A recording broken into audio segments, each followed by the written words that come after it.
Peace and blessings, everyone. I'm Kalima Overton Amin, the author of Hidden in Plain Sight. And this is a very, very exciting day for me. I have lots of heavy hitters here with me.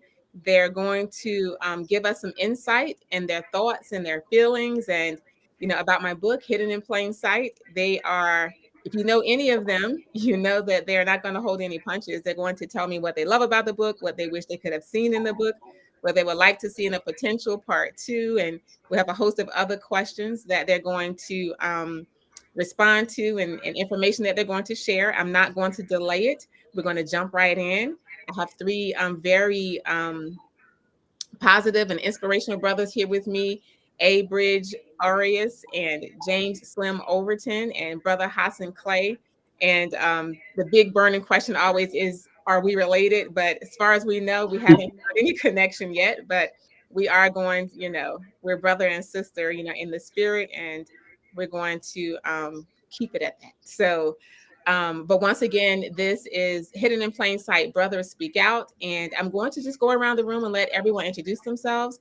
And I'll start with BRIDDGE since he's here at the top on my right, and to let everyone introduce themselves to you. Well, thank you. Thank you so very much, Sister Kalima, for this opportunity. It is truly an honor. And I can't thank you enough for this opportunity. But I have to say, I commend you, I applaud you, and congratulations once again on this incredible work that you put out. Just a little bit about myself. I am a life and business consultant. I'm an educator, and I'm also a marriage facilitator through my work as a life coach. And I am basically in the Virginia Beach area. And that's a little bit about myself. Thank you. Brother James, you're next up. It's like Hollywood Oh, Square going around the. yes. Hello, everybody, and my name is James Slim Overton, and from the city of Portsmouth, Virginia, and I'm here. And let me say this in the beginning that this is going to be therapeutic for me as well because I'm here with some brothers that are doing some things out there in the community as far as what they do as far as life coaching and marriage counsels and things like that. And this book has also been therapeutic for me and made me think about some times in my life, you know, and people I've been around. I understand things a little clear as far as that.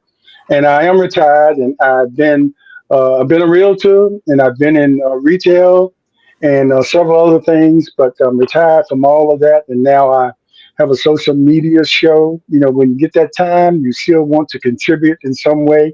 So I've been doing a social media show for about 5 years now. Before that, and at one time, uh, Kalima and I were at the same radio station. She had a show there, and I was there early in the morning, and she was there on the weekends, I believe. And but we didn't know each other then. We didn't pass each other at all because I don't think you got up at the 5 to be on the 6 o'clock show at the No. studio, did you? But but anyway, we had that in common. And then as things have it, you know, things happen for a reason, and things came back around where we ran into each other. But then I have the show called Portsmouth Coffee Talk, and have two other hosts on there, and we deal with a gamut of issues from local, state, and national issues, politics, a lot of politics, but we also feature people that are doing some great things in the community. We also like to feature our young people and share information about what they're doing because the news is not always accommodating to what our young people are really doing, and all people see is the bad. Right. So, and I also have another podcast called the Slim Nation One on Ones podcast, which I just sit down one on one with different people and let them talk about books they have written. Kalima was a guest on that show, and or just talk about anything they want to talk about. And a lot of times, people have done things in the community, but people don't get to know that person, Mm. and that's the reason for my show. So people will get to know the person behind the book that they wrote, or whatever they're doing in the community or whatever they're doing in society. Sometimes it's good to know that person because a lot of people come to their own assumptions about a person that might not necessarily be true because Right. of their position or status. But anyway, so that's it. Thanks, Slim. And Yes. last but not least, Brother Hassan Clay, please introduce yourself to the audience. Well, just to reiterate, my name is as she's already said it. My name is HASAN Clay. I'm in the I'm in the Metro Atlanta area, particularly Stone Mountain in DeKalb County. Um, I am a coach and counselor. Uh, I have a business as GLI Counseling Services. I also have a podcast. It's called the Get Made Podcast. MADE is an acronym for Manhood Accountability Development Enrichment. And we guide males to anchor in their masculinity without a shadow of dominance.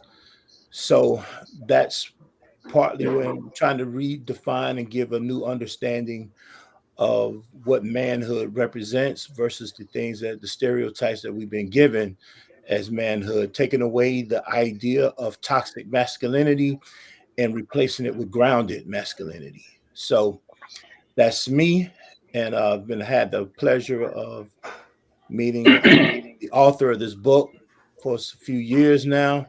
I guess we'll probably talk more about how that may have came about, but I'm ready to get into this conversation. Okay, well, let's get into it. And I do want to add, for the audience that there was a question asked about, this show, and am I going to do one for women? And I am. I'm going to do a sister circle with women, but I wanted to jump in first with the brothers because, there's a misconception that the book is kind of like a male bashing book, I think because of the cover or because of the topic. And so I said, let me start with the brothers first. Let's just put the hard stuff out there. And then, I already have 3 sisters lined up to do a sister circle, and we're going to chat about hidden in plain sight. But let's just jump into the questions, no delay. So, all of you can respond and we can have a conversation about it. My first question is, when you heard the title and, or saw the cover, what was your first impression about the book? Because this seems to be what people are getting tripped up over, the title, and the cover itself. Well, I guess I'm gonna have to go first, right? Well, to be honest with you, Sister Kalima, I love the cover of the book. That was very attractive. But when I first see it, I'm thinking, okay, this is gonna be a book about maybe another brother. I didn't think it was gonna be a sister writing the book. I'm thinking, okay, maybe it's just a brother and kind of come out, share his perspective about this. So when I start going to the back cover, that's when I realized that it's from a lady's perspective. So I'm more intrigued about it. Okay, so I would love to see what she has to say about us. And I fall in love with it. So that's the very first interaction I have with the book so far. Okay. What? Well, when I saw the title, I think we had already planned our interview, so I kind of knew what the subject was about. But that title, to me, was really really telling. Because so many things happen in plain sight. So many things, and that we pick to ignore or not see. In the community and everything. So I thought that. And then when I saw the picture of the guy, his face darkened, and then standing there holding those roses, it made sense because the whole subject is about somebody who can manipulate. I hope I got that out. Hey, okay, and people, and let me say this too. Now you have the brothers on here first. When the sisters come on, long as they stick to the subject and don't say, "I can't believe he said that." Okay, we're not gonna go there, right? Yeah. Oh, just just no, joking, just joking. no. But yeah, that was my take on the cover. Of course, I had a little bit of knowledge of what the subject was, so and when I saw it, it just fit right into what I thought, what I knew the subject was about. Okay. Okay. Well, and for me, and I think out of all of us here, I've probably been with the inception of this book, right? So I've already had the privilege of understanding that this wasn't about male bashing, as it was about, the information, the healing that the sister was, partaking in. And so hidden in plain sight, obviously, and making a book, it has to be able to be sold, right? So I thought it was a very catchy title, right? That had some real in-depth meaning to it, right? And so not only just the thing of hidden in plain sight, but the rest of the title, you know, being groomed for love bombing and the rest of all that is said, right? So again, for me, I understand this when this book was actually was a six article uh, piece that was written for a publication, right? So, and then the conversation, hey, you need to turn this into a book. You need to turn this into a book. So I was all for the book being a book, to be honest with you. And so because I thought it was going to be something that would be enlightening, not only for the women who may have endured this, but for men and knowing how to make sure that one, you don't contribute to it, right? Very true. And Very then true. two, making sure that you don't get caught up in it, Mhm. right? And so, meaning you not a person who's going to be love bombed and something because a narcissist will play on you as well. And I also, to add even more something to that, I also thought it was a good book that it then took away the the pop culture definition or thought of narcissism. Okay, you jumping ahead. Oh, okay. I'm sorry. You know, you asked the questions, right? You already got me going, right? You Go got ahead. me Go going. ahead. But Yeah. That's what that book does to you. Just real quick, Sister Skalima, Yeah. when we're talking about the men bashing, it could never be a male bashing situation. Why? Because there's no way you can bash other people by telling the truth. So it's Word. like we're communicating truth. So there's no bashing about communicating truth. And that's what this book is all Exactly. about. All these Exactly. things that communicated in this book, these are things that can be checked. These are facts. These are real people, real situations that we're talking about. And it's not like pointing fingers, it's just being aware. So it's an awareness tool, if you want to put it that way. Mhm. All right. Thank you. And when I the title, hidden in plain sight, is kind of like a double entendre because I'm talking about the person that hides, in plain sight in the community, hiding behind religion and family and career and status and degrees and things of that nature. But I'm Mm-hmm. also talking about the way that the abuse is hidden. They see you and Mm-hmm. because you don't have any black eyes, you don't have a bloody nose, you don't have a busted lip or broken bones, and so you're okay. And Right. that type of abuse, the psychological, spiritual, financial abuse, is something you can't see on a person. Mm-hmm. So it's so many things that are hidden from us, and we have to really have, the knowledge and understanding and stay attuned to those things. But thank you for your insight, on that. And so my next question I wanted to ask is, you know, did the book increase your awareness about the different forms of abuse? Because as I mentioned, people look at a person and assume that they're okay, and they may not always think about these other psychological, spiritual, and financial abuse, these other forms of abuse. Were you more aware of those after reading the book? Did you already have this awareness? I know, of course, a couple of you did because of your profession, but how did you feel after reading the book? Did it give you more insight to how the spiritual and financial and psychological abuse can play out? I think, can I go first on that, and go I'll ahead, just be Mr. Overton. brief. Yeah. I'm sorry to interrupt, but I just wanted to go first because I knew you all going to come from a professional standpoint.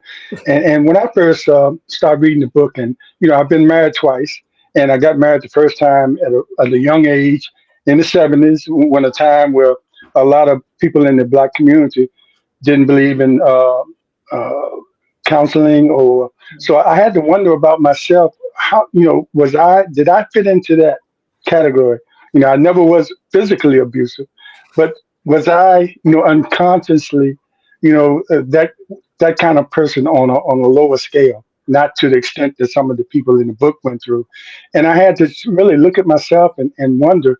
And I did come out of there thinking, knowing that no, that wasn't me. It was just a matter of getting married too young, because the second marriage it's been 42 years. So Congratulations. I think I probably learned a little bit from that first thing, but it wasn't to the extent that you know the people what the people went through in your book. And but I was concerned about that when I thought about myself. And that's why I always said it wasn't a male bashing thing. It was educational thing for me and probably other males, in the future coming up. And I'll say this one other thing, because some young men, if you have men like that in your community, in your household, some younger men, if it's not brought out like you did, sister, if it's not brought up, they might grow up thinking that's the norm. That's the way you treat people in a relationship. And we've seen that, that cycle in other areas and that cycle here as well. So Right. it was a learning experience for me. That's what I would say. And I did, explain a lot to people that the person in the people represented in the book are outside of the norm. And that's what you just said. Like, you maybe exhibited some of those things, but not to that extreme. And just the fact of being maybe young and immature when you first got married. And that's different from the narcissist, right? It's a different level, of they're consciously understanding and purposely abusing. And so I did want to distinguish between, and I hope I did, between the person that just has bad behavior because of lack of knowledge and information, lack of maturity, and the person who continues to have that behavior ongoing purposely and into their mature adulthood. Okay, so let Bridge and Hassan respond to that as well. How did this change your perception of the different forms of abuse that are not apparent, psychological, spiritual, and financial? And how did that change your perspective after reading the book?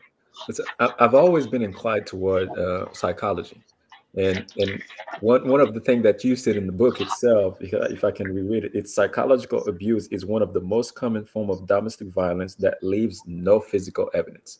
And when I read the book, the only thing I can think of is the most criminals are the people that are hide behind the psychological abuse. And the more I'm reading the book is the more I'm like understand the power behind that type of abuse itself. Because first, there's no mark. And when you say hidden in plain sight, people may never understand what's really going on. Mhm. And it kind of take me into that self analysis to understand, okay, have I been part of this? Just like Brother Clay mentioned earlier, have you been contributed to this crime? And even if you haven't been contributed, so how can you make sure that other people are not doing it? Because a lot of us react because of what we've been exposed to growing up. We don't even understand what we've been doing.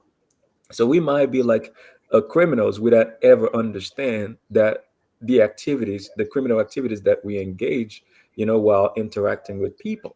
And that's why it's very important for us to really understand this. And that's why I will recommend it. I don't want to jump ahead, but I will recommend everybody to read that book.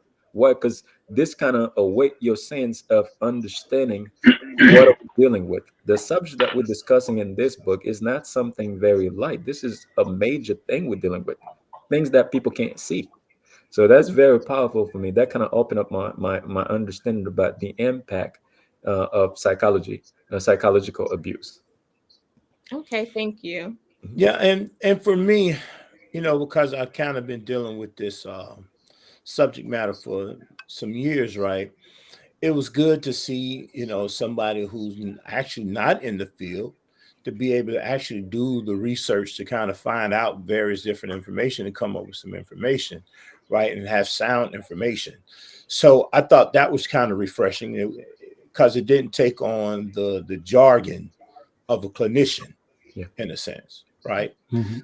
But well, not a but I do understand, right, that there are people who are just ruthless people, right? Men and women. But in this, we're talking about the men who do it, right? Maybe there might be another book talk about the women who do it, right? And follow the same trajectory that the sister took here, right? But I really do believe and understand that there is an illustration and an understanding of those who do it and just who have bad behavior and and who have been taught something wrong, Mhm. right? Versus those who intentionally try to manipulate, gaslight, if you will, handle, if you want to say that, or whatever the words you're trying to say, that they are purposefully doing something with the intentions of harming someone, right? And I thought this book actually kind of put all those things in perspective. Okay. Okay. And thank you. And I want to just kind of find out from you all, what did you feel about um the way the book is laid out, and the style of the book, using interviews and the Quran and the Bible and having those references. Did you feel that that was kind of too busy and too much? Because it felt like too much, right? Putting it together that way. But I hope that it, didn't come Well, off as being too much and going on. since everybody else had the opportunity to go first, I think I'll jump out there first Okay. this time, right? Mm. And so I, being that not only did you do it in a book, but I think you also brought it about here with the men that you're talking to. One, I'm Muslim, and I don't know the other brother's faith, if they, even if they walk in a particular light, right? That's just the way our world functions. So I believe that the illustration of various different, in this instance, women who represent various different, social economical status within, our communities, and various different communities, various different religions, representations of different religions, different ethnicities. I think that was important to show that this is a common problem,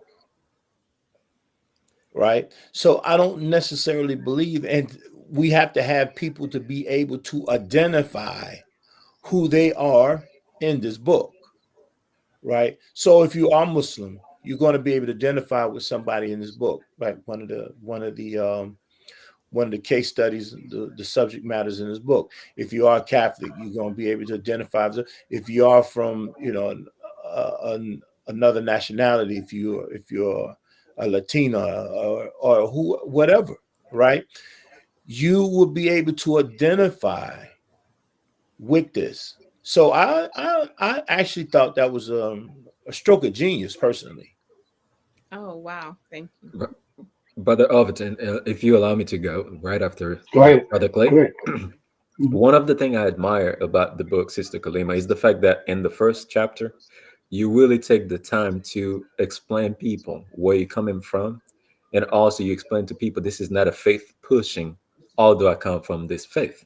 So the subject that we're talking about is not about faith. We're talking about people adding value to other people and people Mm-hmm. treating other people right. Mm-hmm. So love has no religion. I mean, I am Christian. I believe in Jesus Christ. I am Christian. This is my faith. But this is more about loving people. One thing I always tell people, the golden rule has no religion. We treat people how we would like to be treated. And if anybody were to have an issue about that, maybe that book is for you to read more than anybody else, because this is a book about I'm loving you, you loving me. I'm loving you the right way, and you're loving me the right way. And we can understand what we are doing that's not really promote that right loving energy, that right loving atmosphere. And it's a call another right. No fit at all. I find myself in this book, and I'm pretty sure that everybody will be able to find themselves in the book, regardless of your religions.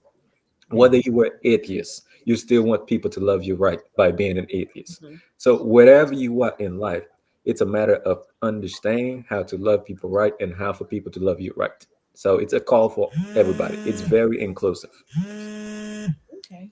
Thank you. And I did want to um, kind of just show the similarities between, you know, the religious beliefs. Like I just wanted to focus on these things that are we have in common, and I didn't want to have people getting off track and thinking about or discussing the differences between the religions. And I wanted to pull together and pull out those things that are in common that we can agree upon. Because I Mhm. really feel like going through life, if we focus on what we can agree upon more than what we disagree on, Yeah, then we can move together and say, we're just going to focus on these. I mean, everyone wants good schools and safe communities and, education and housing and healthcare. We all can agree on that regardless of our religion, or if we have no religion. These are basic necessities absolutely. in life. And like you Well, said, and freedom is a but basic necessity.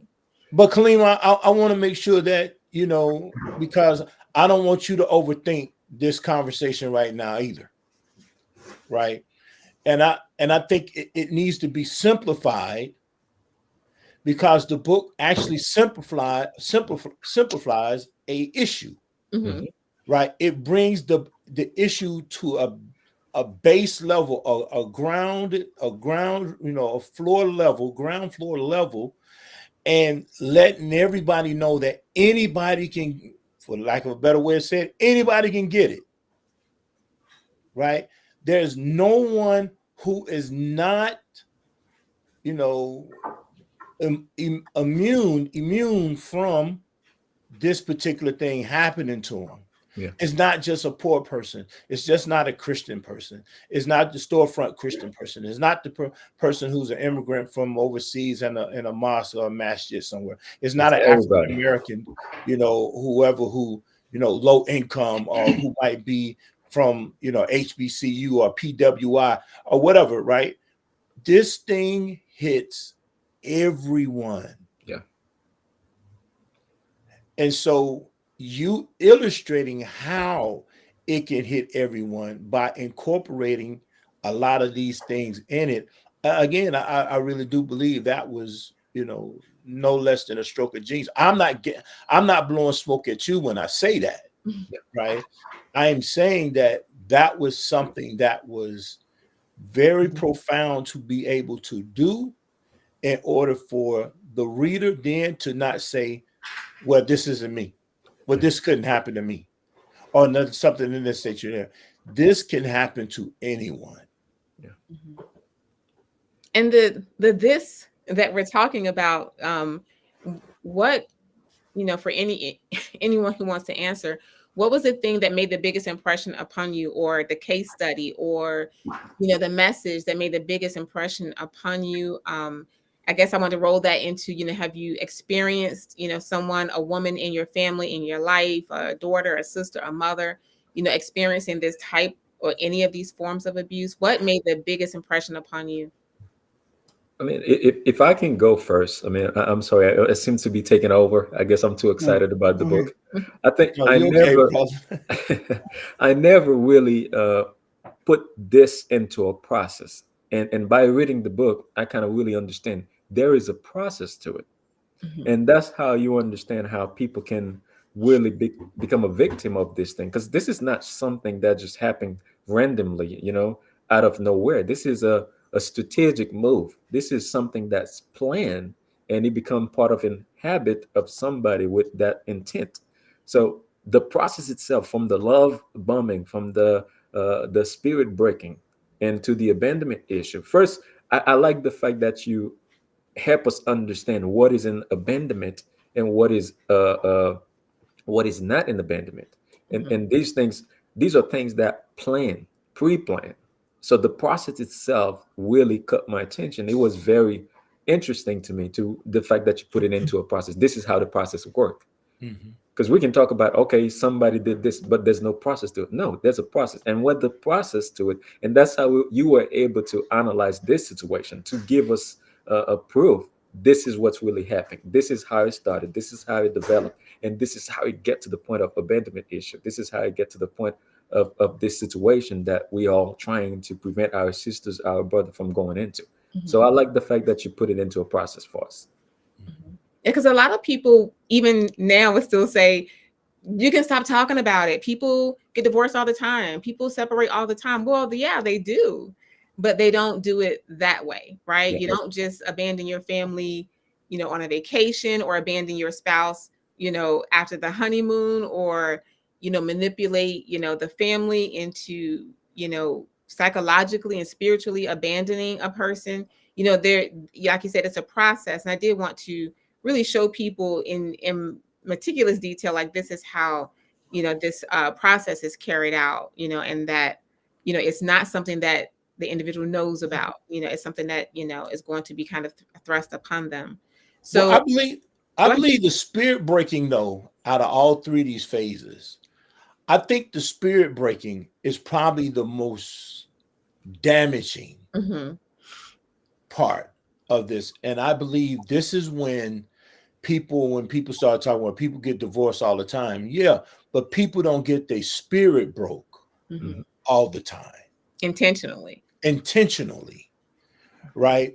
And there was a methodical, systematic process that a person went through in order to do this to another human being. Yep. Right. And so when a person say, well, they got abandoned, oh wow, really probably that was probably the best thing that probably could have happened to them, even though it was a bad thing. Yeah. Right. If you look at this process, right, it's probably the best thing that probably could have happened, even though it was an extremely bad situation.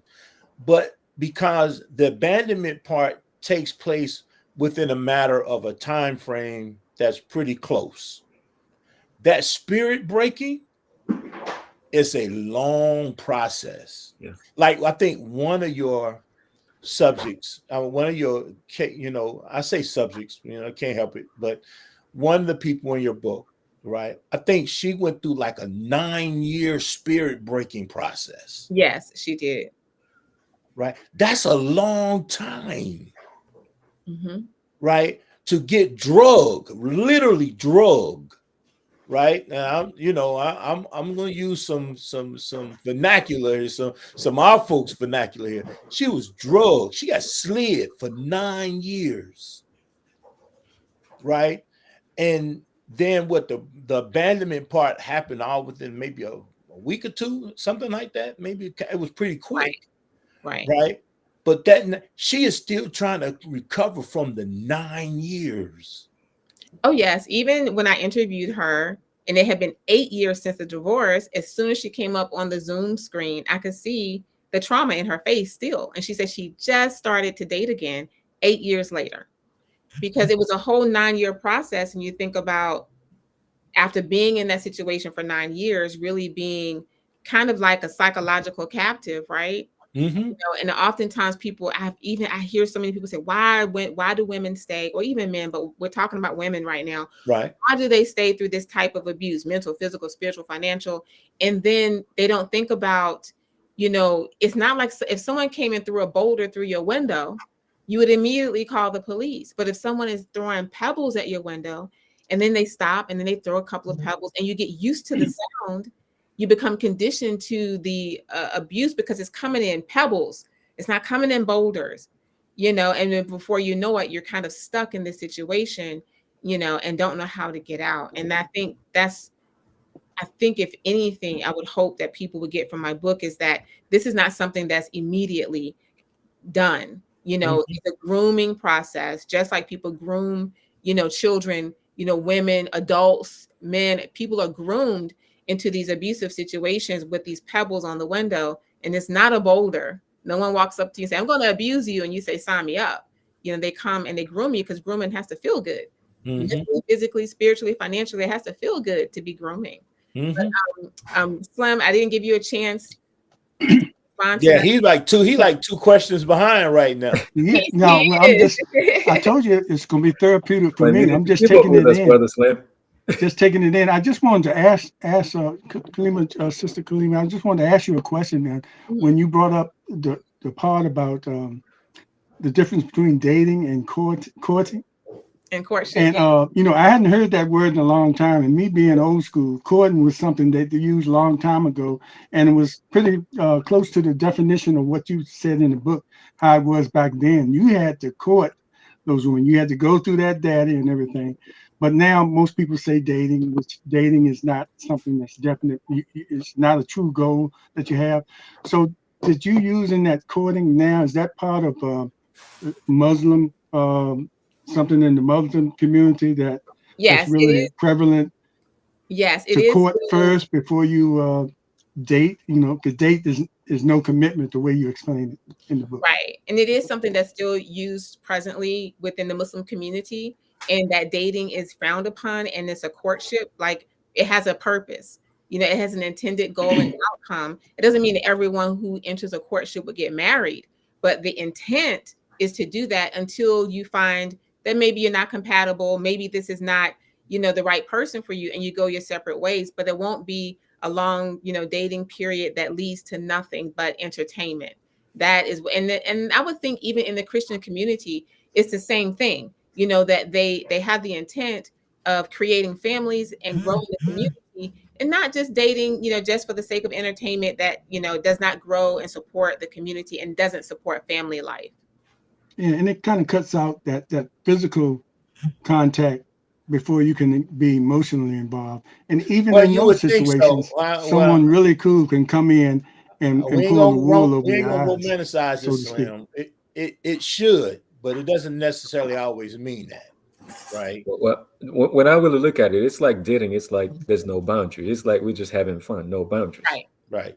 And that kind of, that's why a lot of people end up in situation where they kind of regret it afterwards. And me, I'm young, but I'm a little bit old school. And I remember I told my wife, I said, listen, that dating thing, I'm not really with it because I don't understand it. This is my intention. This is the direction I'm planning on going. But all that dating, right now we dating. And we schedule dates. I mean, while we married, we schedule different things. Like we have our dating time. And me, I find it comfortable and safer for me to date within my marriage than date before my marriage. But to each his own. Different people, different stroke. I mean, we're not knocking it, but my thing is the idea of courting. It that attribute values to our women. I'm like, back in the days, listen, before you even talk to a lady, first thing you do, you got to go to the father and explain to the father what's your intention are. This is dating. But now it's like so and so went to the movie. You don't even know who and what is doing who and what. So I mean, I guess it's the new generation tactic. Yeah, and and I'm I want to kind of address something that my brother Slim said, and asked the question. You would think on the basis within the Muslim community, right? That and we have a process, and I'm kind of like one of the ones of the men who do this. We have a process called guardianship for a lot of women who do not have fathers or brothers, to be able to stand in space for them, right? To kind of be the go-between the woman and the man, right? And so you would have men try to circumvent that now, right? Especially with women who are reverts or different things in nature. There, right now, uh, you still have women who grew up Muslim, have their fathers, have their brothers and everything else, and they still trying to get caught in the circumvent process, right? Because we have the pop culture, the internet, movies, different things in nature there that shows that the single life, this is what this is supposed to do. This is how you're supposed to do it. If I want to be coupled with somebody, then I may need to do it this way, because if I don't do it this way, then I'm going to get overlooked. Right? Well, that's the setup for not only a narcissist to get at you, but someone with narcissistic traits Mm. to get at you too, right? Or somebody who just got bad behavior, or somebody who just want to use you, right? Whatever it is you want to call it at this point. When we talk about courting and dating, right? If we allow the courtship process to take place, now this is when I want to make sure I'm cautious, because I don't want to be blaming women for their issues, right? But they have a nickel in that dime, right? Not all the time, but in many cases it happens this way, right? And this is when I think when we start getting to the whole thing of grooming, if we're talking about a narcissist, right, or someone with narcissistic traits, even in the courtship, he will actually groom the very person that's supposed to be her guardian, Mm. right? Mhm. So the plan is in work for everybody. Everybody can get it, right? Anybody can get it, right? And so she's actually, if there's not a deep vetting situation, if the vetting stops at some point, and he's a good guy, oh my God, he's a great guy, right? And all this whole type of stuff, and the vetting stops, then he's achieved his objective, right? Right. Because now what has happened, her guardian, father, guardian, we call it in Arabic wakil or wali, those are Arabic terms for guardian. He's now handing her over to him, right? He handed the sheep over to the wolf at this point. That makes sense what I just said? Yeah, yes, Brother Clay, I also wanted to mention, and that's also show how important it is, even after the marriage, to still carry on with those counseling. Mm-hmm. Because that's how we able to understand what's really going on. Because if we just get married and then all this counseling stop, checking with your counselor does not make you like, oh, things it's bad. It's like maintenance. It's like you have a vehicle and then you regularly take that vehicle to monthly maintenance. You keeping up with your vehicle. I mean, still today, my counselor, my counseling when I first got married. I mean, I'm on my second marriage now. We still maintain a good relationship. This guy, I still call him father. That's the guy that, whether it's good or bad, I still pick up the phone and say, hey, how we doing? We still checking in. And that's the accountability factor that prevent us from hurting our loved ones. Because we have somebody that can tell us, okay, this is not going in the right direction based on the intent that you guys both have is not going. So that's also show how it's important for us to still maintain our marriage through maintaining proper relationship with our counselor. So that's very important what you just said, because it's easy for us to turn it over and never go back and see what's going on. And that's how she was able to stay in this relationship for 9 years. She was not able to understand what was really going on, and there probably was nobody in And her life, nobody there to check it, yes, and she to wasn't check telling that. anybody because Exactly. she may not have known who to go To to at turn this to. point.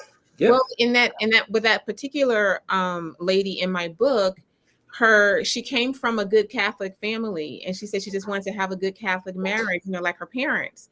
But he had groomed her into doing things and is shaming her for it. And so now she has this huge cloud of shame over her. And so this is what prevented her from going to her parents, who definitely loved her and would have helped her. But he convinced her that she should be ashamed of the things that he convinced her to do.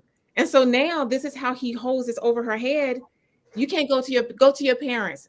Tell them that we did this and we did that. And I had you do this. And I had you in this place. And so now he gives her this shame to carry. And so she doesn't go to her parents, who never liked him and would have helped her, but he gave her this shame, and that's the One of the same. most powerful website. Right. And that's the same thing even I experienced. People are like, "You're going to tell that part?" Yes, we're going to tell that part, because it's not, and I keep telling women, don't carry that other person's shame. Yeah. Right. And I still am carrying that. Like, I have to be coaxed out of it sometimes and talk myself back out and say, "Self, get back over here," because Self, I said self. what you talk, because they keep this stuff in your head and you talk down to yourself and not realize that it's what they place. And women immediately are ashamed if someone abandons them, because people put it on them and say, what did she do to make him do that? And so even if a woman is attacked or sexually assaulted or abandoned, even divorce, the stigma of divorce carries heavier on women, because it's the assumption that you must have not been good enough, and they will leave you with that shame, right?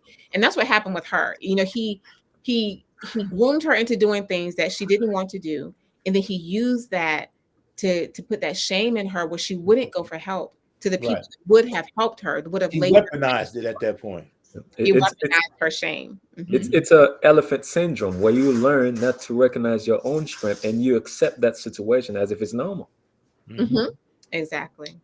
And can you blame the woman if physical attraction is the dominant factor of in the beginning that makes her weak to that man before he even tries to groom her?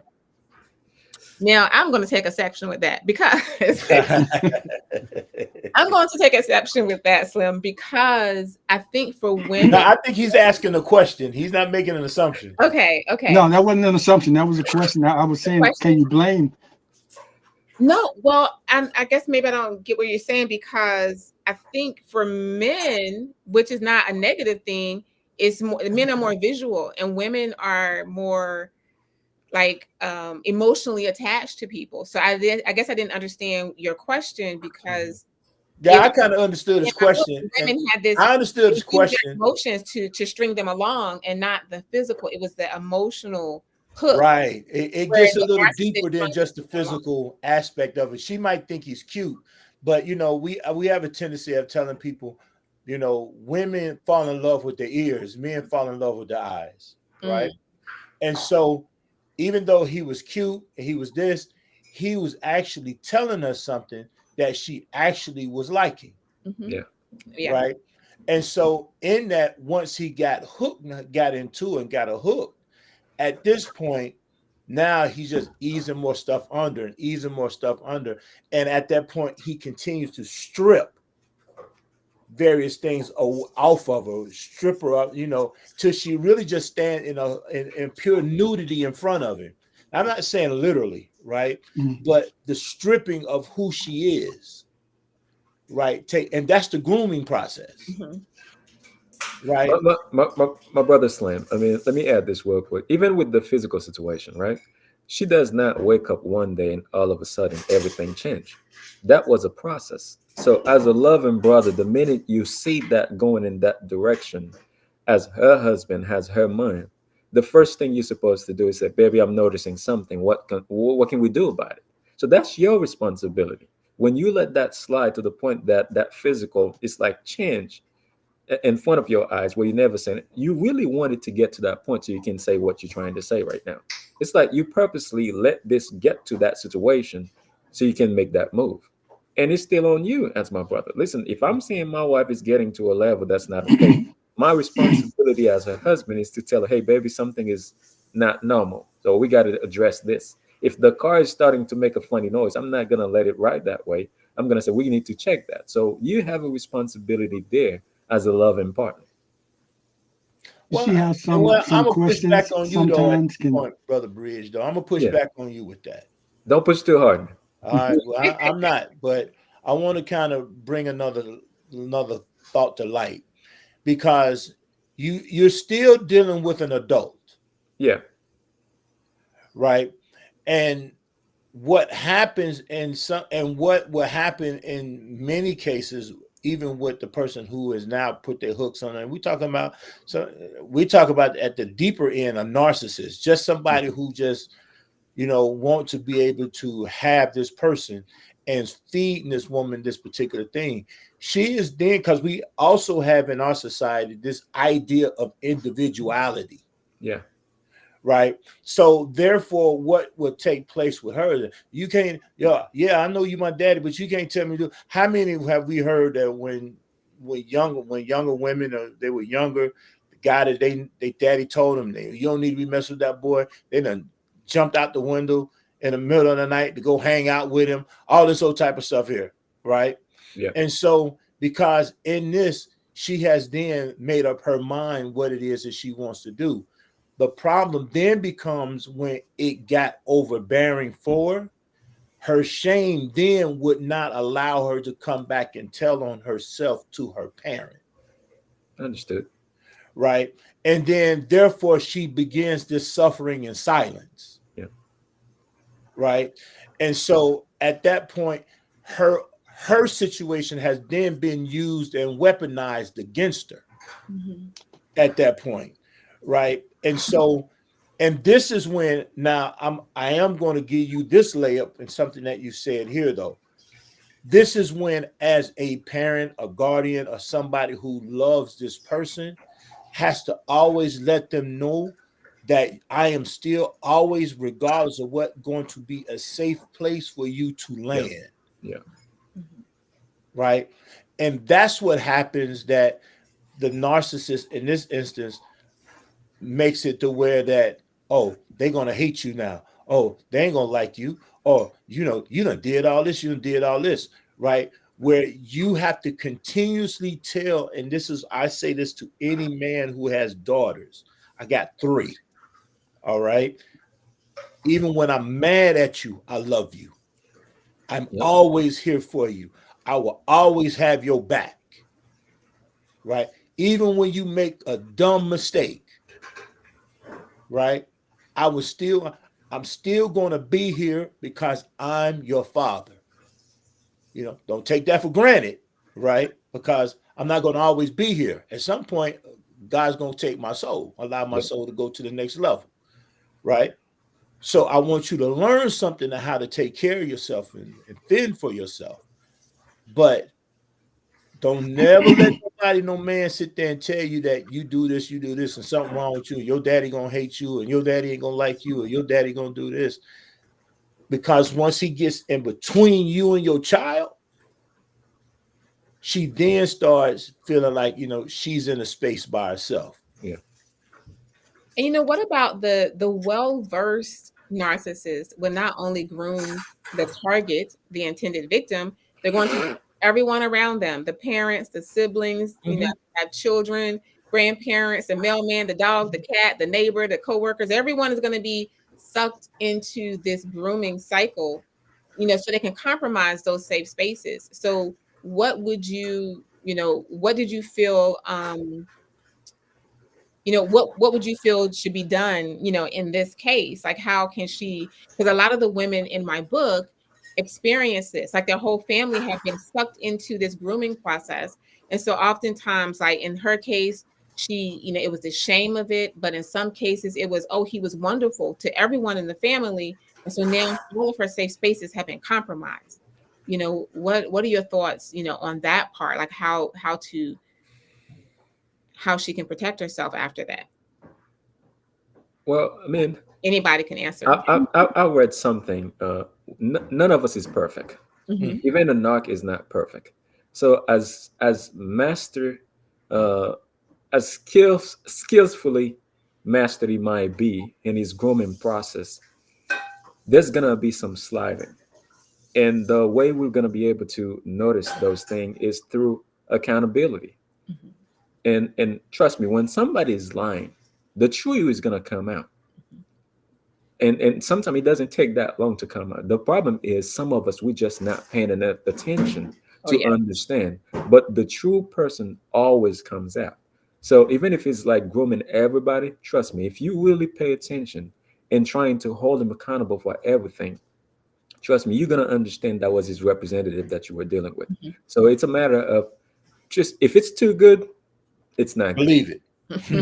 Believe it. So be mindful. If this guy is winning everybody over, trust me, because at some point somebody's gonna have to say that something is not right. And when that person says so, don't be naive. Look into it, and that's how you're gonna know. But I'm very positive. If you check all those 9 red flags, you're gonna know exactly you're dealing with a knock. So even if it's like the perfect dude, listen, there's no angel like this no more. So Yes. there's no angel. Nobody's perfect on this planet. We all make some mistakes. And if you see this guy is playing really hard not to make those mistakes, you know you're dealing with one of them. It's just be mindful. Okay. That's that's why this book is so important, because most people won't run into those flags until they're sometimes deep into the relationship. And the guy can be that good. You have some in your book said right away in the honeymoon stage they Yeah. start doing their thing, and then you have some that might be in the relationship. You mentioned the latest 7 years, 4 years, or something like that before. So the book is very important. And excuse me for asking questions, because that's what I do. Oh And I no, always feel quite all like right. asking questions sometimes sparks a conversation, because I'm a daughter daddy. Of course, she's grown now, but I have a granddaughter. So we need to be aware of these things too, because just like you said, Bridge, you can have 5 people in the family that agree with them, and that one person that's against them is not going, sometimes doesn't carry a lot of weight as far as believability, Yeah. until something happens. So, Mm-hmm. you have to be aware of those flags, and most people just don't get them. Hmm. Hmm. Most people don't get them until they're deep into the relationship, which is unfortunate. So do you think that, in relation to the book, do you think that it would be help younger men see how valued they are in the community? Because oftentimes, um, they don't know how to take their rightful place in their family, to be a vanguard, to stand in the gaps, to make sure that the women in their family, even their cousins, their sisters, we're talking about young men. How can we help them, excuse me, see their value in the family and in the community and stand in those gaps and say, hey, I see something, I'm going to say something, I got a bad feeling, and I want to be a protector and a vanguard. How can we get young men? I'm calling young men those 35 and under, 30 and under. How can we get young adult men to come up and stand in those gaps? I think the problem that you have with that, though, is that those men 30, 35 and under, in a sense, have sisters that know them. And what happens is they would then begin to feel, because people have this thing, this word that they love throwing around now. You judging, right? Oh, you judging him. Oh, you judging him, right? When he actually know, and this is why I try to tell people, even young men now and different people, it's not that I'm judging, I'm observing. I'm observing some behavior, right? And I'm just calling out a behavior that I see, right? And so we have to then because this is what a narc would do as well, is if one of those, like, brothers, oh man, this dude ain't right, right? And he trying to tell his sister, oh, your brother don't really like me, your brother can't stand me, your brother don't like me, your brother don't like me. And now she has some type of affection for him. She will side with him, especially if the brother has known to have, done some questionable things in his life as well, right? Mhm. And so because, they do the tit for tat to, oh, but you did this. I remember when you did this and this and that, right? When he's actually really trying to look out for his sister's best interests, Mhm. Mhm. right? And so that's kind of the play, because I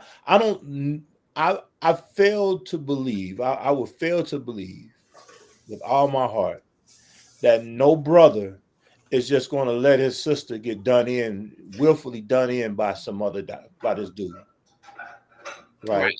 Right. I just fail to really understand that concept there, right? So then what that would mean then is that either one, he decided to take a hands-off approach because he know that his sister is not going to do anything he says, right? Or two, he know it would, for him, it would probably escalate to something that then he's going to continue to look like the bad guy, Mhm. because his emotions at that point won't be regulated because it's his sister, right? He's going to want to do something to this guy because he see him, and so what? So in this regard, and this is when we even start saying about men going into, I know, as a matter of fact, I seen you and another sister like the comment that I made on about men taking accountability, right? But here's where the problem come in at, and when I interviewed a sister on my podcast, is what happens that because she was going through some things, what happens is that it's hard for another man to walk into another man's home and start trying to pull, because I think it was said men need to pull other men's coat, right? Yeah, Mhm. we need to check, men need to be checked by other men. Yeah, that's true. That's a very true statement, right? But our society then do not respect that as much as maybe in the days of Mr. Overton, Brother Slim, and Brother Bridges and myself growing up. We had some other codes going on then. Yes. They don't have those codes now, Mhm. right? Which then makes it easy for the narc to kind of lay traps for everybody, and then Yeah. get everybody, right? Because those codes don't really, they tell us those codes are archaic. You old timey, old school. You Mhm. all right, OG, they're trying to give us some type of prop, but they ain't trying to listen to what we're trying to say. Right. And one thing I did find with all of the women, and I'm a policy analyst by profession, so I'm gathering information and saying, where is this pattern, and finding the patterns. And another pattern that I found was that after all the dust has settled and the women speak to family members, they find that the narc or the manipulator has so-called confided in different family members information, right? And said, we're going to keep it between us. But now that everything is over, they compare notes and realize nothing matched up. None of it was true. They gave different responses based on who was asking questions. And since the family members didn't come together and compare notes, they're all been held in confidence, right? Divide and conquer. He was able to divide and conquer. So let me ask you all this. We're at 1 hour now, but I want to ask you all, what are some of in my book, I talk about the 9 red flags, right? That I gathered, while doing my research. But what is, you don't have to name now 9, red flags from my book. It could be from the book, or it could be something that you've come across in life. What is one of the most common red flags that you see that women ignore? Mean that they're answering all the questions and he's answering none. Okay. He's He gathering has them information. talking, and then she goes to thinking, oh, he's such a good listener. He's this, he's that. And she has no information really about him. Mm-hmm. And whatever information she does have about him, he's just in agreement with her. Mm-hmm. For me, that's a major red flag, because he has nothing to sustain for himself, because he's not giving anything. He wants to know about you, so he know how to weaponize whatever's going on with you. I mean, I would like to add something. I mean, me personally, going through my recovery process, it kind of put me in a situation where now I'm on a mission where men needs to be going in their recovery process. It's like men working around with a resilient hat, and then we all accept it. But men have emotions just like women.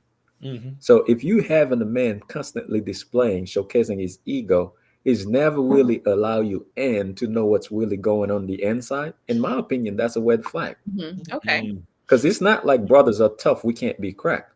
Listen. If my wife were to tell you, I get broke down just like a sister can get broke down, and I tell her, listen, I'm allowing you into my space so you can really understand.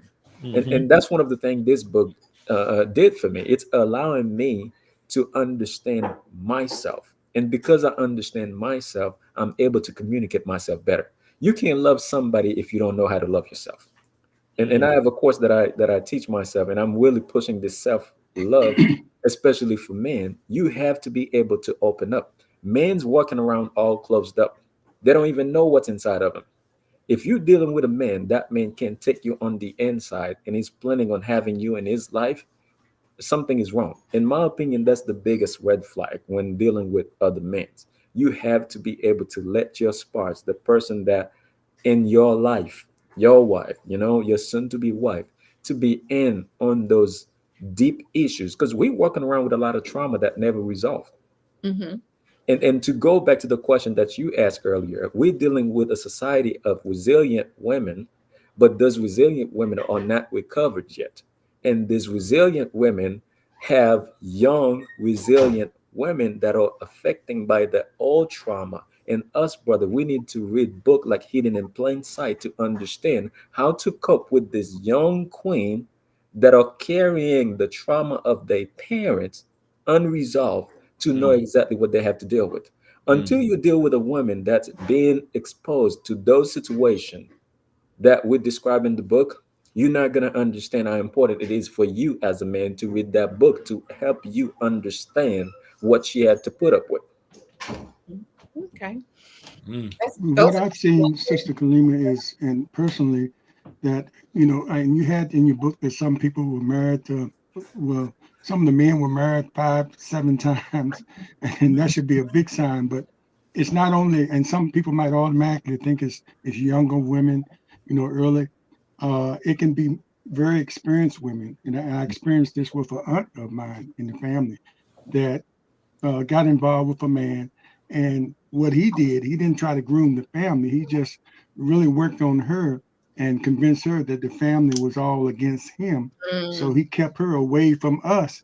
When she had been around, she was in her 50s or more, and she had been around us as a family. We were close knit family, and mhm, all of a sudden, this guy comes in and convinces her, "You don't need your mhm, family.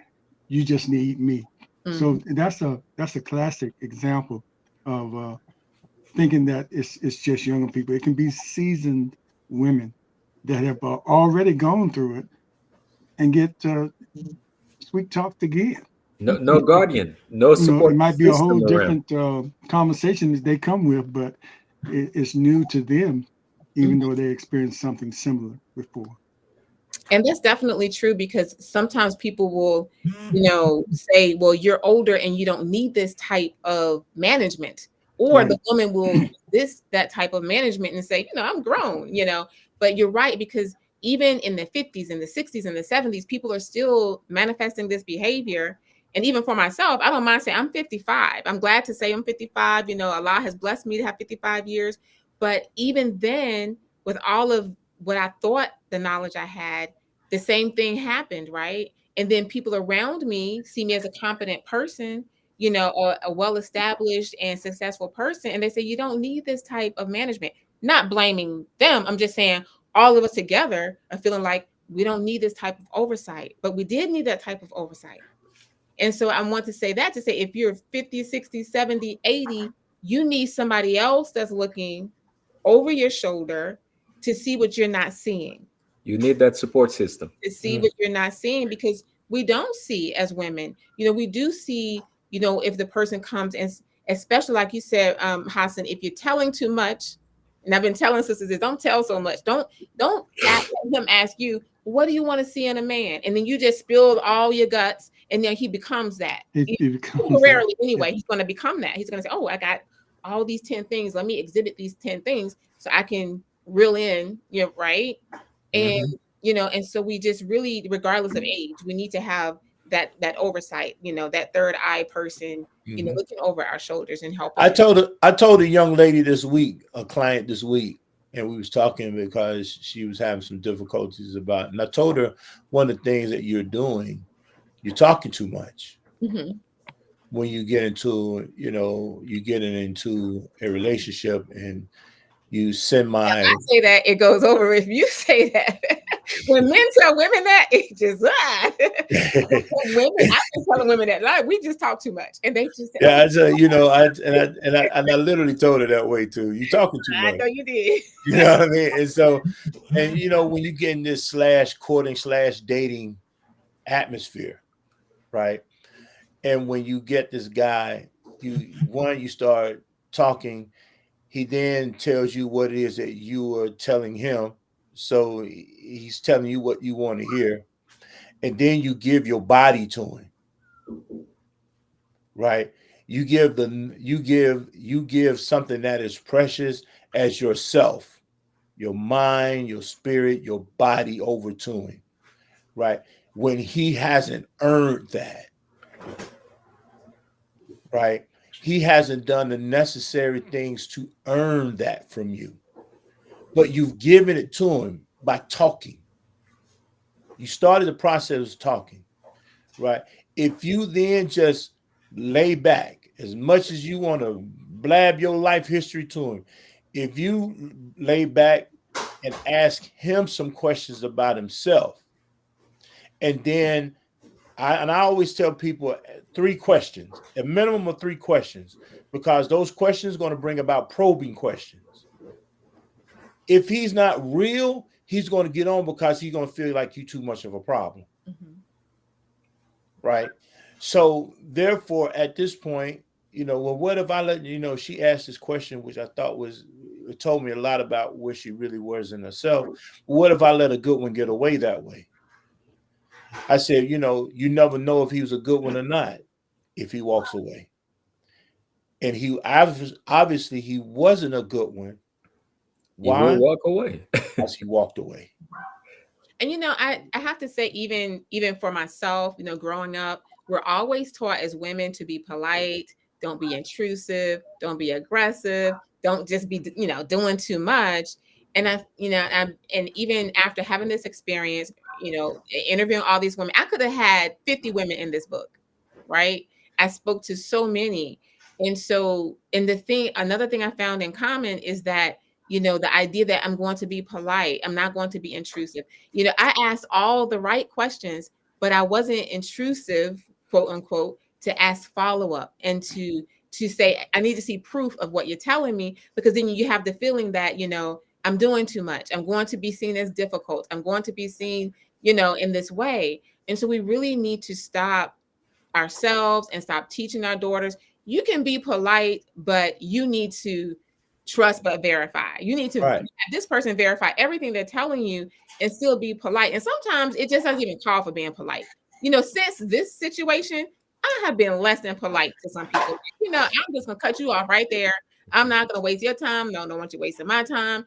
I'm not interested in whatever you got to offer. You know what I'm saying? I've stopped being polite because being polite, can get you killed mentally, physically, spiritually, and financially, And so, what do you say about where do you feel, the line is when you're dealing in this way of, where you're just going to cut it off? You just can't be polite in this case. Well, and I'm gonna be very quick with this one because I know a sister one time, and I don't think Kalima, you know this sister, right?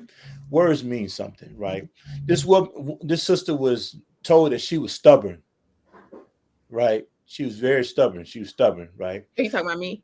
And and so, but I told the sister, no, I don't think it's an act of being stubborn. Let's change the words. Let's call it tenacity. And I would say, in full disclosure, he's talking about me. We had right. And so, well, I wasn't gonna say that, but I was gonna use I can say it. He's talking right. And so, and I think when we start allowing people to label, and this is what I think you were talking about with women, when they allow themselves to be labeled, oh, you're intrusive, or you're not polite, or you aggressive, or those there are other words like aggressive. Why I just can't be assertive? Intrusive. No, why can't I just be, what's the word? Inquisitive, right? Why do I have to have these negative connotations attached to me when I'm really trying to advocate for me? Mm-hmm. Right. And I think that's where we then, in teaching our younger daughters and even some of our more mature sisters, right, that we don't have to necessarily, have this, crazy stance. We can just be firm in who we are and assert ourselves in a way that, hey, look, I'm not trying to be anything but safe. And if you want to call me aggressive because I'm trying to be safe, then you know what? I'll be that. Mm-hmm. Right. And then you just have to be good in your own skin at that point. And I'm gonna be quiet there. I think in the book you mentioned something about the gut feeling. Mm-hmm. I'm a big person about energy, right? And my thing is when you keep thing 100, you don't have to worry about being polite. You're just being respectful and you tell the truth. If I'm not, hey, I don't feel the energy. I don't feel the energy. I always use this example when I'm talking about relationship. When you go to the store, right, you know exactly what you want from the store. You don't just go to the store just to spend money on everything at the store because you don't need everything at the store. So if you know what you're looking for, the problem is we just don't know what we're looking for. When you know what you're looking for, that brother comes on, you kind of have that energy that say, okay, you know what, maybe I can give this a try. And if you don't know what you're looking for, now you just upset at everybody. You don't give nobody a chance. But when you know what you're looking for and it starts showing up, you can be a little bit, okay, maybe I can entertain that conversation. So it's not about just being polite. It's about knowing what you want. I mean, of course, you're in relationship with your God. You know exactly what you know what you want in your life. And when that presented itself, trust me, you will have that feeling. And if he never present, that means he never comes. Just keep on praying. It will happen. The right one will come along. But first, you better make sure that you know what you're looking for. Hmm. Hmm. Mhm. Okay, Slim. I just wanted to say I know you're running out of time and how important it is, and you mentioned the children that are in these type of relationships and how they might need counseling as well, collectively and individually, Mhm. because even you never know what they're going through. Well, you know, but it might be deeper than you and that child being together, where that child needs to be alone and express what's going on with them. But it's so important, and as extended conversation about this, excuse me, the children should be a main focus of the conversation, and how to deal with them and what they're going through, because that trauma can really be with them for the rest of their lives, and really turn them into something that they weren't intended to be. Right. And oftentimes the people that perpetrate this type of behavior have had abandonment and abuse and neglect, in their childhood as well. And that would take a whole nother book, and someone had asked, why didn't I talk more about children? And like, that's a whole separate book that needs that type It's of, a book in itself. it needs that attention. And I didn't talk a whole lot about physical abuse. I talked about the grooming process because we know Yeah. that all of these behaviors can lead to the physical abuse, but a book on physical abuse also requires all of that type of attention. It doesn't need to be broken down into little bits and pieces, but this is the grooming that leads to that. Sometimes, The like, process itself. um, right. And Hassan, like you said, the abandonment could be the best thing that happened because who knows what was going to come next. And one of the ladies in my book, she didn't suffer physical abuse from her husband, but he still exploited her physically with, to other people. He still said, I didn't put my hands on her. Well, he manipulated and controlled her in a way that he brought people home for her to have physical relationships with, Right. and so something like that. She talks about it in the book in her case study, but she has her own book where she talks about this in depth. But it's not something I could add to the book without making it too long, right? Yeah. And so these are things that need to be explored, like you said, in counseling and individually and as a family, And so we wouldn't have time to really explore all of that in that book or even in this conversation. Hmm. So the time is going, and so I do want to ask you two more questions for each of you to answer. The first one is going to be, to whom would you recommend this book? And the second and after that, we go around with that, then I want you to go around and tell people how they can reach out to you for your services, or if they want to contact you, some about, if they have some type of, things that they want to discuss on your show that would be helpful to the community. And so the first of the last two questions is, to whom would you recommend this book? After reading it, who came into your mind and you said, I need to get this book to this person, and why? Don't name the person, but and why? I mean, I think I'm gonna go ahead and lead the way. I Okay. mean, first, I wanted to read the book for myself, and I feel like if I'm called to empower other people, I need to be empowered myself. So I wanted to recommend this book for myself after reading the back cover. But to be honest with you, I will recommend this book to everybody, not a one person. I will recommend it to both male and female. Why? Because the society we have right now, as I mentioned it earlier, we have a resilient, for the most part of it, a resilient society, especially our queen out there. They're all resilient, but they are not recovered. And I think for them to recover, first part of recover is understand there's something that needs to be addressed. Mm-hmm. Yes, they dealing with the trauma, but they didn't really understand the whole process of that trauma they end up with. I think every single queen out there need to read that book, and also ask every single man in their life to read that book so they can become familiar, because a lot of them are doing these things unintentionally without even them knowing. Right. So every queen need to take this book and offer it as a gift and demand whoever's in their life to read this book so we won't affect each other by these things. And last question, anybody can reach me at, I'm on Facebook and LinkedIn, Anazaire, Anozaire, Bridge with two D's, last name Orius, and I'm also on Twitter and Instagram. I am Bridge, and I look forward to have a deeper conversation and maybe for another opportunity. I enjoyed it. Thank you, Sister Kalima. Thank you, Brother Clay. Thank you, Brother Overton. It was a pleasure. Thank you. Thank you.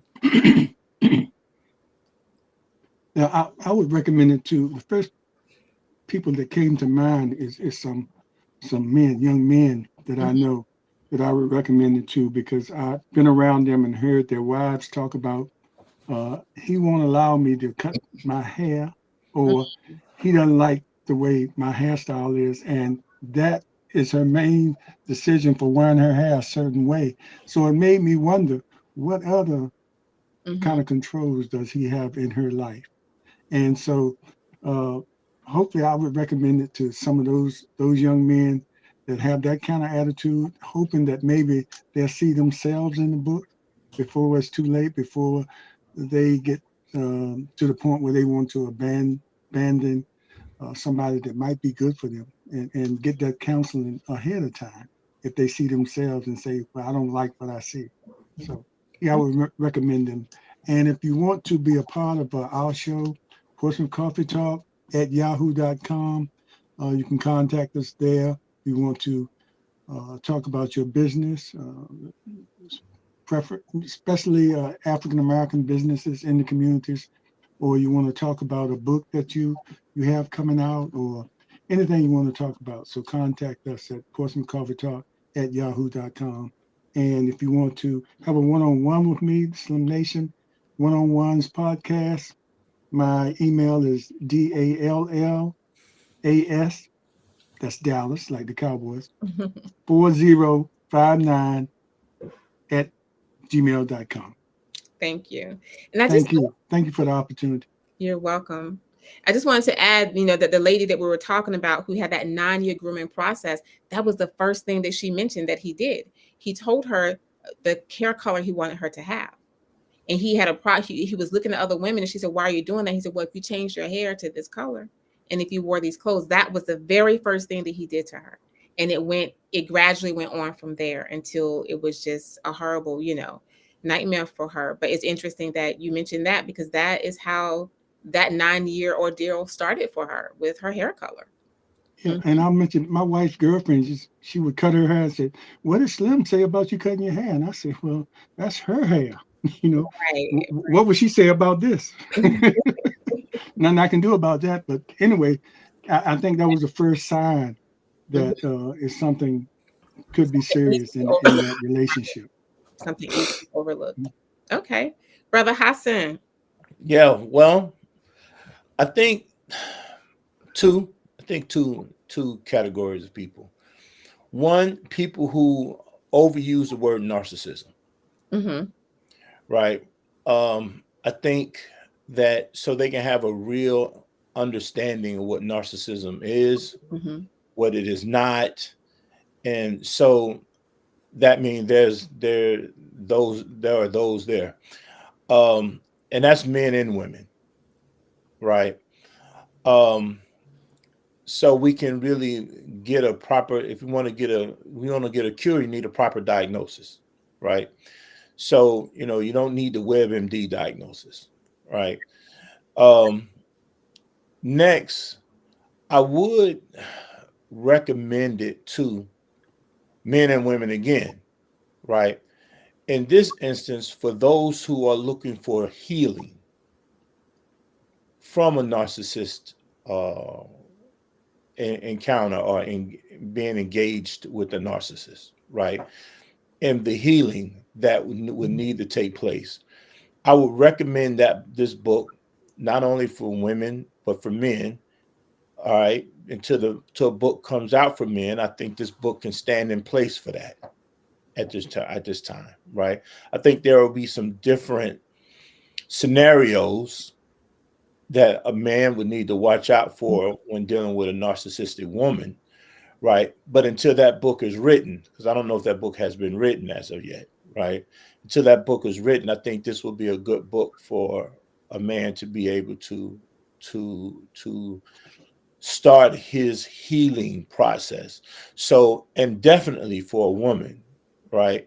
Start the healing process. So, again, the two people I would recommend it for, the two groups of people, men and women who really need to understand what a narcissist is, right? A true terminology of it, a true understanding of it. And 2, men and women who are looking for healing, right? From the harms of dealing with a narcissistic person, right? So now, how you can reach me? You can reach me on Facebook at HASAN Clay, 1S HASAN CLAY. Instagram is official HASAN Clay. YouTube is the Get Made podcast. Again, we have our podcast on every Monday at 7 p.m. Is recorded, but is streamed via restream on YouTube and Facebook. And you can check out my my business page with my website. That's GLA Counseling Services, right? So in that, those are ways you can reach me. Okay. I want to thank all of you for taking the time. You could have been anywhere doing anything else today. So I do want to thank you for taking the time out to have this, conversation. And I feel that each of you brought such a rich understanding and history, and insight to the conversation. And is what I hoped would happen, And I do want to let everyone know that if you want to get a copy of Hidden in Plain Sight, you can scan the code here, and you can get a copy from Amazon, Barnes & Noble, Google Play, iTunes, and Kindle just by scanning right there. And hopefully you'll be able to join a future conversation. I am looking forward to the Sisters Circle. I'm going to talk to those sisters. I hope you all will watch that conversation as well. Maybe I'll put you all together, in one conversation after we, see how that would be interesting. That would be interesting. Yeah.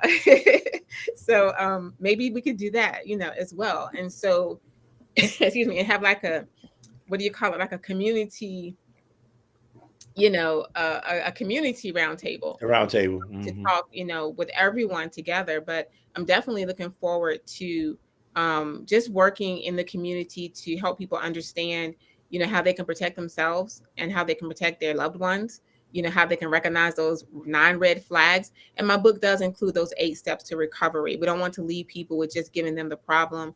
We do have some solutions there and ways that they can recover mentally, physically, spiritually, financially, and legally, when your life has been hit by a tornado of narcissistic destruction. We need to repair ourselves and seek professional help, and seek counseling, and don't be ashamed about seeking professional help. It's very much, needed. But once again, thank you all so much for taking your time out, to have this conversation. And I look forward to working with you again in the future. Peace and blessings, everyone. All right. Thank you. Thank you. Thank you. Take care. Take care. Take care, my brothers. Hey, you too, my man. Bye. I'll I'm be in looking forward to touch. checking out your show, bro.